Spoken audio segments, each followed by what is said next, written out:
Começa agora o programa da televisão brasileira mais interessado na formação humana. Aqui você vai se aprofundar na vida dos entrevistados e saber como eles foram educados, conhecer quais desafios enfrentaram, quais são suas dores, alegrias, como fazem para superar as dificuldades. O convidado de hoje dedica a vida à televisão, ao teatro e a projetos culturais. Ficou interessado? Então se liga, está no ar o Educação.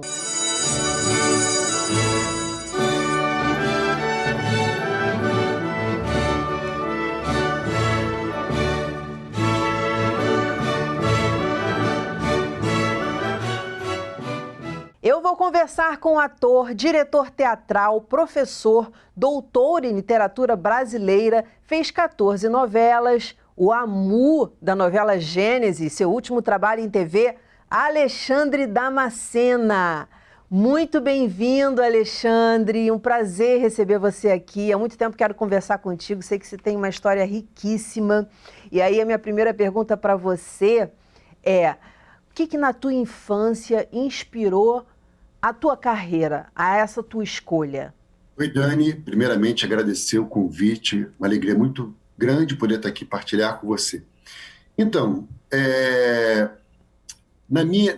o teatro, na minha vida, ele chegou já na minha adolescência, né? Mas desde pequeno, eu sempre gostei muito de desenho, né? Eu era apaixonado por histórias em quadrinhos, né? E acho que eu achava que eu poderia ser ou desenhista, né? Eu achava que eu poderia ser desenhista ou escritor.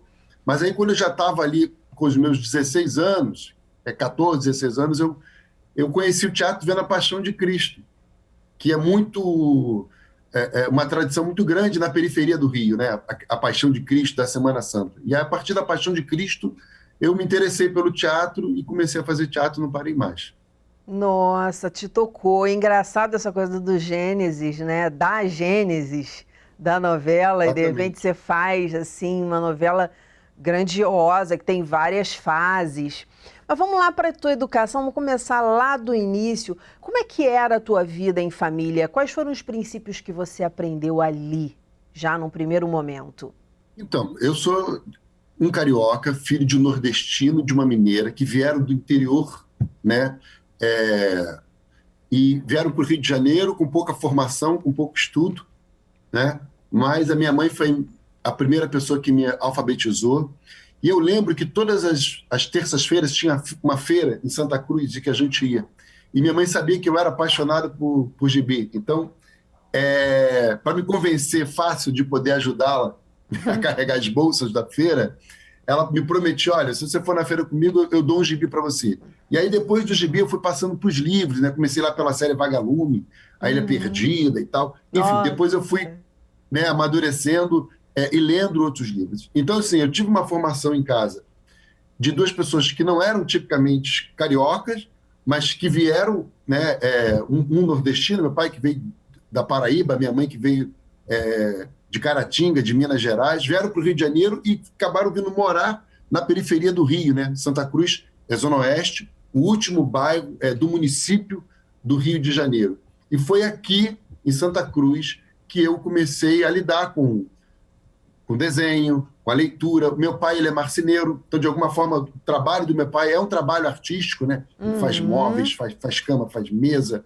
Eu não tenho talento nenhum com a madeira, mas sempre apreciei muito essa arte, né, do meu pai. Eu acho que, de alguma forma, isso me atingiu pelo teatro. A primeira vez que meus pais foram ao teatro foi para me assistir. Eles não conheciam o teatro, até eu começar a fazer teatro. Por quê? Porque aqui tinha uma paróquia, que ainda tem, na verdade, Nossa Senhora da Glória, que tinha um grupo jovem que fazia a Paixão de Cristo.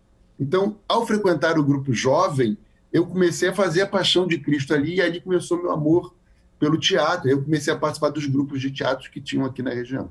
E que eu acho interessante é que você falou, seus pais com pouco estudo, mesmo assim, eles compravam um gibizinho para você, não achavam que isso era distração. Eu já conversei aqui com o Maurício de Souza, que falou: nossa, quanta gente foi alfabetizada por meio dos meus gibis. Ele fala: já virou um mantra, aprendi a ler com os seus gibis. Como o gibi é importante?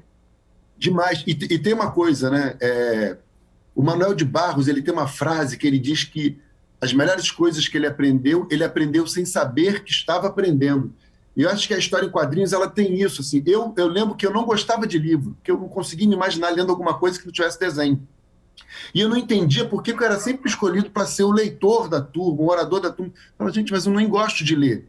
Eu não entendia o gibi como uma leitura, eu entendia aquilo como uma brincadeira. Então, sem perceber, ali eu estava lendo palavras, eu estava fazendo leitura de imagens. E você veja bem, hoje em dia eu trabalho com teatro, trabalho com TV, né? Quer dizer, hoje eu trabalho com coisas que lidam com a imagem e com a palavra. Tão engraçado você falar isso que eu preciso contar uma história. Lá com 15 anos, quando eu comecei teatro, aí o professor falou, não sei o que, a gente vai fazer assim, vou propor uma atividade agora. E aí eu virei para ele e falei assim, isso eu nunca vou esquecer, eu falei para ele assim, quando é que a gente vai começar essa brincadeira? Aí ele olhou assim para minha cara, brincadeira? Porque para mim, teatro era e é uma grande brincadeira, uma coisa, não brincadeira no sentido de desmerecer a brincadeira não, porque para criança a brincadeira é um troço sério pra caramba, mas Demais. Brincadeira no sentido de ser gostoso, sabe, de estar ali. Você falou agora de brincadeira, eu lembrei disso. Qual é a figura que mais te marcou? A sua mãe, o seu pai, ou você diria, não, os dois, Daniela? Eu acho que os dois me marcaram, mas a mãe, principalmente para quem é da periferia, né, ela está muito mais presente na nossa educação, né? Porque o pai está sempre aquela coisa, minha mãe dona de casa, meu pai aquela pessoa que é o provedor, né, que vai trabalhar e vai colocar dinheiro. Então você passa a sua infância muito mais tempo com a tua mãe do que com o seu pai. Depois de um tempo, meu pai passou até a trabalhar em casa, ele montou uma marcenaria em casa e o trabalho dele passou aqui.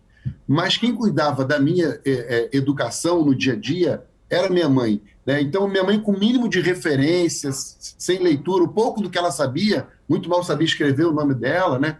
Ela me ensinava com aquilo que ela sabia. Então, aquilo para mim era uma referência muito grande e é até hoje. Né? Então, hoje, quando eu penso onde eu cheguei, né, fazer um doutorado na UFRJ para um jovem pobre da periferia do Rio, de Santa Cruz, eu lembro sempre de onde eu comecei. E eu comecei aprendendo a escrever meu nome com a minha mãe. Então, isso é fundamental. Dar valor aos saberes, né? Ninguém sabe menos, não dá para ranquear saber. As pessoas têm essa mania de ranquear saber. Não dá. Qual a lição de vida que você traz da sua infância, da sua família, dos seus pais, e que te ajuda no momento de dificuldade que você precisa superar? Eu acho que é a criatividade. Eu acho que a gente ser pobre nesse país, você precisa ter criatividade. Né? Uma dona de casa, às vezes, ela acha que ela não sabe fazer política, mas sabe. Então, minha mãe, quando ela dividia a comida ali para a gente, para que a coisa desse para o mês inteiro, direitinho, ela está fazendo política. Né? Eu lembro que quando a gente se mudou aqui para Santa Cruz, aí eu estou falando do Cesarão, né? Eu sou da Rua 50 do Cesarão, inclusive da mesma rua que morou o atual secretário de Cultura, Marcos Vinícius Fauchini. Nosso secretário de Cultura é um grande amigo meu, era meu vizinho aqui em Santa Cruz. Então, quando eu cheguei aqui no Cesarão, o chão era de barro. E aí, o que as crianças faziam que não tinham brinquedo? A gente pegava aquele barro, molhava, ou quando chovia, e transformava em bonecos, bola de gude. Então, a gente sempre usou a criatividade, sempre foi a nossa revolução, sempre foi a nossa salvação. E aí, quando o teatro aparece na minha vida, ele dá um norte, porque o teatro trabalha diretamente com a imaginação, né? Você precisa pensar o espaço, você precisa pensar a sua relação com o outro, e você não precisa de muito material, você precisa do ator. Você precisa da pessoa estar ali e da sua criatividade. Então, a minha infância ela foi muito criativa porque ela foi moldada por Maurício de Souza, por Daniel Azulay, com a turma do Lambi Lambi, vendo esses tipos de programa e usando o meu quintal, né? O Manuel de Barros, mais uma vez voltando ali, que diz que a poesia dele é uma poesia feita de coisas desimportantes. Né? Ele fala, um prego enferrujado não serve mais, mas para a poesia ele serve. Para a gente, o barro era a nossa forma de fazer poesia, né? Criando aqueles brinquedos. E que legal, primeiro o barro, depois o de Barros para você, né? Exatamente. Não é à toa que hoje eu continuo morando num bairro que não tem livraria, que não tem cinema, já teve, que não tem um teatro. Eu comecei a fazer teatro nas casas das pessoas justamente por morar num bairro em que a lógica, por não ter esses equipamentos, você tem que repensar o seu jeito de atuar. Porque a lógica de quem mora na periferia, você cresce simbolicamente pensando o seguinte: eu tenho que sair daqui se eu quiser ser alguém. Porque os teatros estão no centro e na Zona Sul, os centros culturais, as melhores livrarias. E eu sempre quis fazer a revolução de, eu posso estar em todos esses lugares, mas eu quero estar aqui também. Eu quero achar um jeito de fazer aqui também. Então, a arte foi a minha grande salvação nesse sentido. Teatro e educação, como é que você faz esse link? Teatro e educação é uma ligação direta, né? Acho que não tem uma separação. O Augusto Boal, ele dizia uma coisa muito interessante, que todo mundo pode fazer teatro, até os atores. Então essa frase do Boal, ela é altamente ilustrativa para dizer, para falar da nossa condição humana, né? Ele tem um livro muito importante chamado Arco-íris do Desejo, que ele diz que a arte começa quando o homem está lá nas cavernas, e ela serve para refletir o humano. Eu acho que a educação, se ela para ela ser válida, ela tem que ser uma educação que te liberta. Não apenas que te ensine conteúdos, mas que te faça pensar. E aí eu acho que essa relação da arte com a educação, ela é fenomenal, porque a arte nos traz a possibilidade de fazer outros caminhos, né? Eu sempre digo que a riqueza de um discurso literário é não ter o compromisso com a verdade que, por exemplo, talvez um professor de história tem. Quando o professor de história conta uma história, ele tem que pesquisar aquele fato e tal. A arte não, ela te dá a possibilidade de entrar na mente e fazer uma viagem, mesmo se aquilo for verdadeiro ou não. Ela te dá uma possibilidade de ter um outro olhar. Então, eu acho que a educação e a arte, eles estão totalmente... Eu não consigo ver separação. Sim, né? sim. Eu acho que um professor, ele precisa de arte porque ele domina a palavra, ele precisa dominar o jeito de falar, não apenas conhecimento. Eu já tive professores, por exemplo, que falavam e não conseguiam chegar na turma. Né? E professores normais, matemática, português, geografia. E já tive outros professores que, com o mínimo, alcançava a turma, e até uma matéria que você não gostava muito, você ficava apaixonado, porque aquele professor tinha um jeito de comunicar que aquilo chegava em você. Era isso que eu ia falar. Tudo ligado, né? Educação, arte, comunicação. Por isso que são assim, as minhas paixões. Sem esse tripé, a humanidade não teria evoluído, porque educação é transmissão de conhecimento o tempo inteiro. Você aprende e ensina, você está sempre transmitindo e recebendo. Se não fosse essa colaboração, o Homo sapiens não teria sobrevivido. A comunicação faz parte dessa troca, né? Eu preciso da comunicação para que haja troca. Então, assim, e a arte é o que diferencia a gente de todos os outros seres, porque é a nossa capacidade de abstração, é a nossa capacidade de ser, que os outros seres não têm essa consciência. É a possibilidade que a gente tem de expandir a nossa experiência humana, né? Uhum. Então, eu costumo dizer que no teatro, essa coisa que a gente tem de fazer os personagens, né? De fazer personagem que é próximo de você, de fazer um personagem que é diferente de você, de como a gente tem a possibilidade de crescer com isso. Da mesma forma como a literatura, eu tenho falado muito isso, né? Nesse momento de pandemia em que a gente está na quarentena, os livros têm me levado para vários lugares sem sair da minha casa, né? Sim. Então, tem sido esta possibilidade. Então, a literatura, o teatro, a música, a arte, de uma forma geral, ela tem essa possibilidade de nos trazer uma experiência, mesmo que a gente não tenha vivido. Então, quando você lê um livro, sei lá, como Vidas Secas, mesmo sem ter ido naquele local, você tem uma possibilidade de experienciar aquilo. Quando você pega um livro de um autor da periferia, falando, sei lá, Capão Pecado, do Ferrez, você tem a possibilidade de entender como que é a relação daquelas pessoas que estão naquele lugar. Então, a tua experiência humana com a arte e com a educação, ela fica muito mais rica e mais complexa. Você falou que quando lida com as dificuldades, você traz a questão da criatividade. Isso é super importante, especialmente no momento de pandemia, para o artista, que tem que estar com o público. Mas eu queria saber qual a lição que você traz e de onde você traz para superar a dor. Quando a dor chega lá, pá, chega para todo mundo, o que você traz dentro de você que te faz passar por aquilo? Olha, é uma resposta não tão fácil, né? Porque, primeiro que a gente está falando da nossa dor, né? É difícil falar da dor do outro. Sim. Né? Por mais que a gente tenha... que a gente se prepare para uma dor grande, que a gente tem que se preparar psicologicamente, a gente só vai entender isso no momento em que a gente passa por isso. Né? Eu tento, né, na medida do possível, pensar que, infelizmente ou felizmente, passaremos todos por momentos de dor. Da mesma forma como teremos momentos de alegria, teremos momentos de dificuldade. E a gente tem que tentar ter uma serenidade para poder superar isso e entender que faz parte da vida. Né? A gente não tem como fugir. Ao contrário, a dor é uma possibilidade que nós temos, inclusive, de crescer, de aprender. Eu vi uma matéria uma vez, não lembro qual foi o programa, que falava sobre algumas pessoas que eu não sei o que acontece, elas têm uma doença que elas não sentem dor.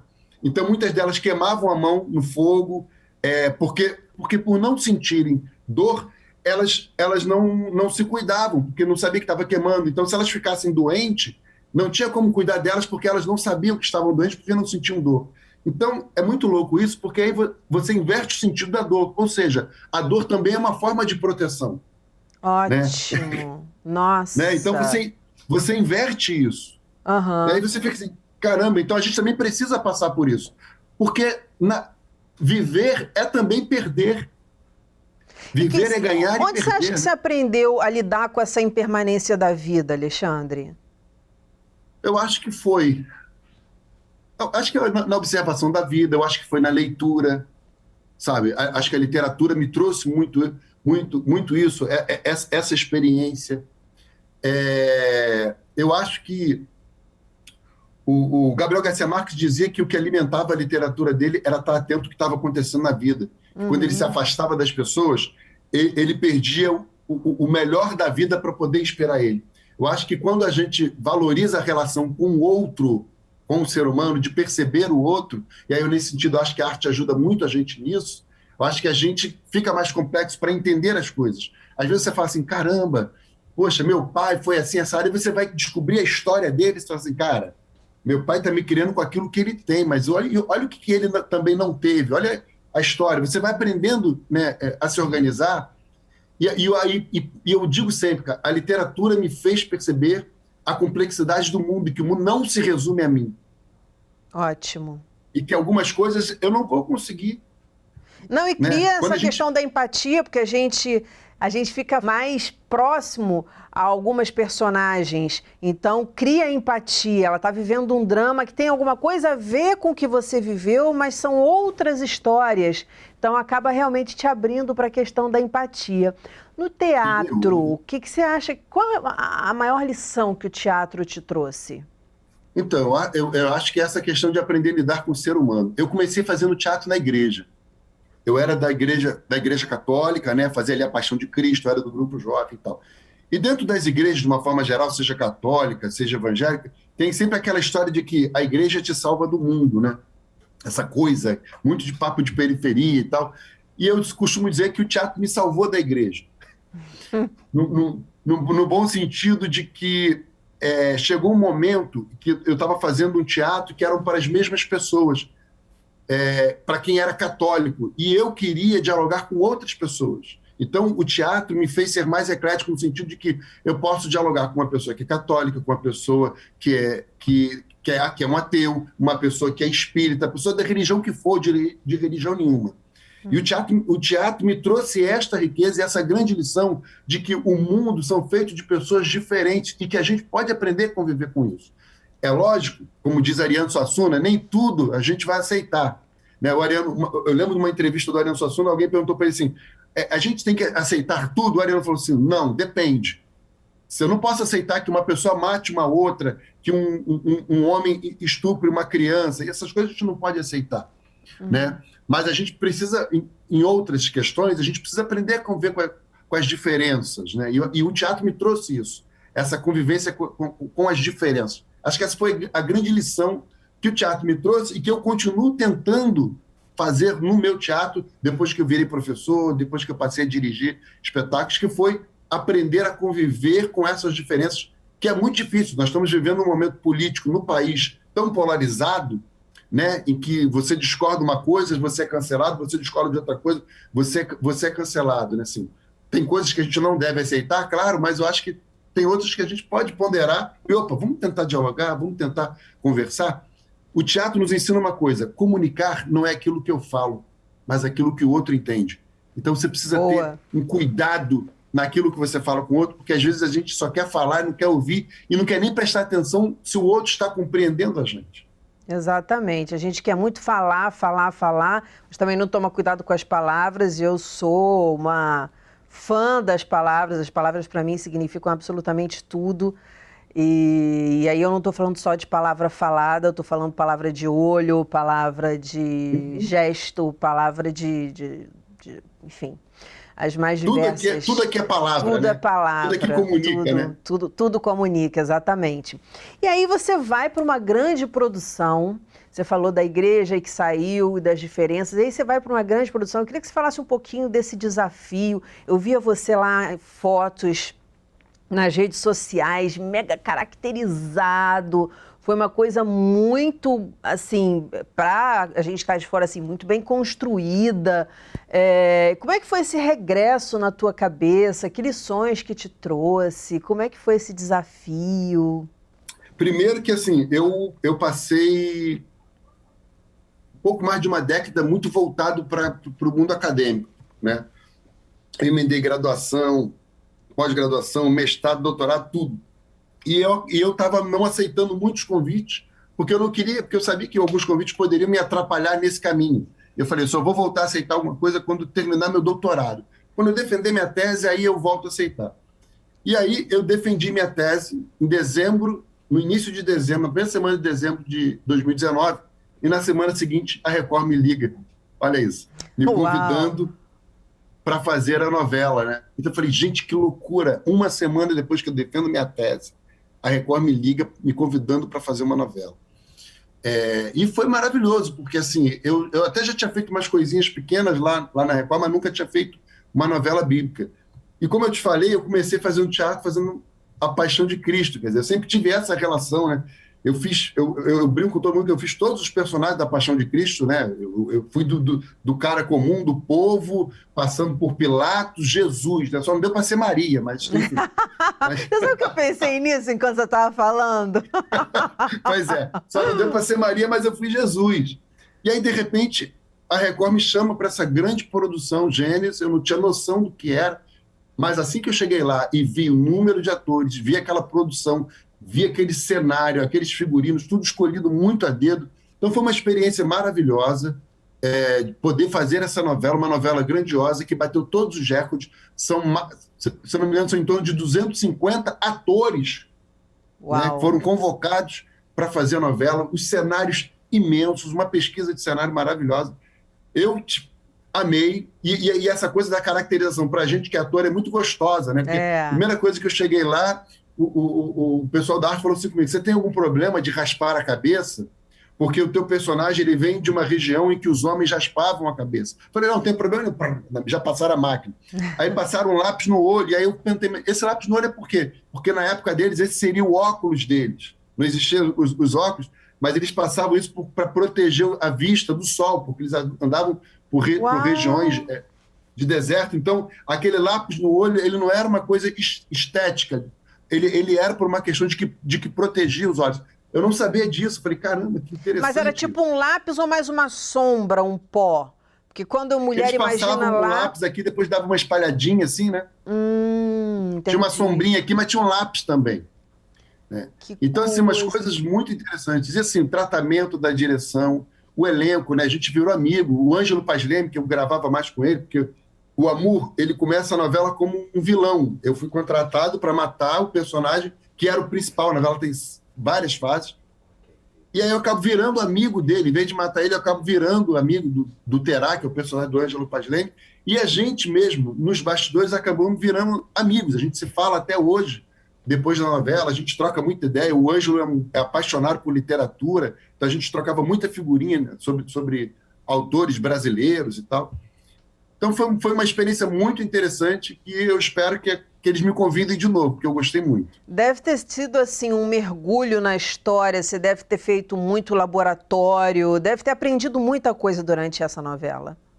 A gente fez muita preparação de elenco, né? A Record, ela tem vários preparadores de elenco, então a gente teve que aprender a lutar espada. Eu nunca tinha pego numa espada na mão, então a gente tem que aprender. Então uma equipe de dublês maravilhosos. todas as lutas, né? O meu personagem, ele morre na novela, então tudo muito bem ensaiado, coreografado.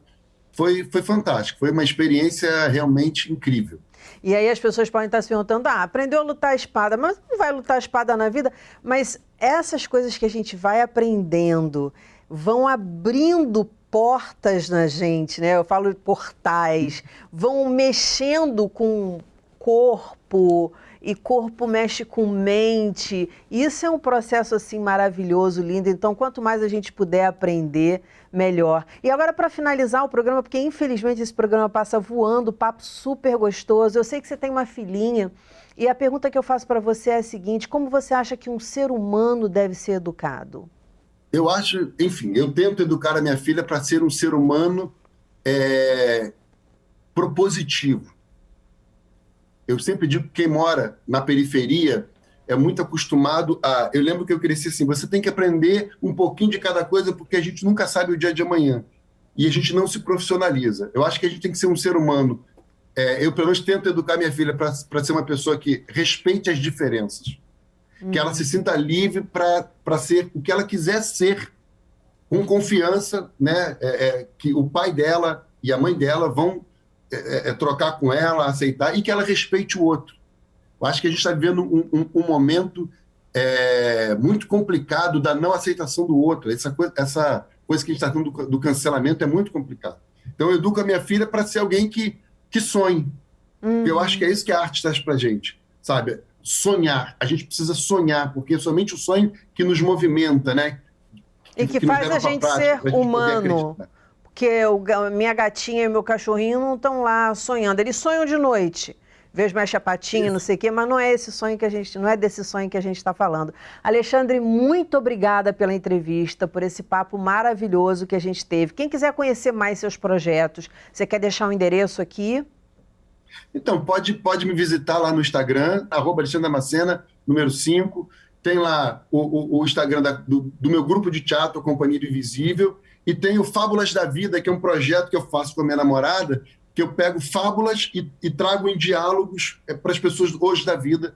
E que a gente começou há um mês, em homenagem ao teatro, e está dando super certo, assim. Foi o jeito que a gente achou de tentar fazer teatro na pandemia, né? Um teatro online. Parabéns pelo trabalho, sucesso. Volte mais vezes para a gente conversar, porque educação nunca se encerra em 28 minutos. A gente tem mais coisa para conversar e a gente vai se falando aí pelas redes sociais. O nosso programa fica por aqui. Na segunda-feira que vem tem muito mais às 9 horas da noite. Educação, se você não se envolver, não cola. Saúde, saúde, saúde e até lá!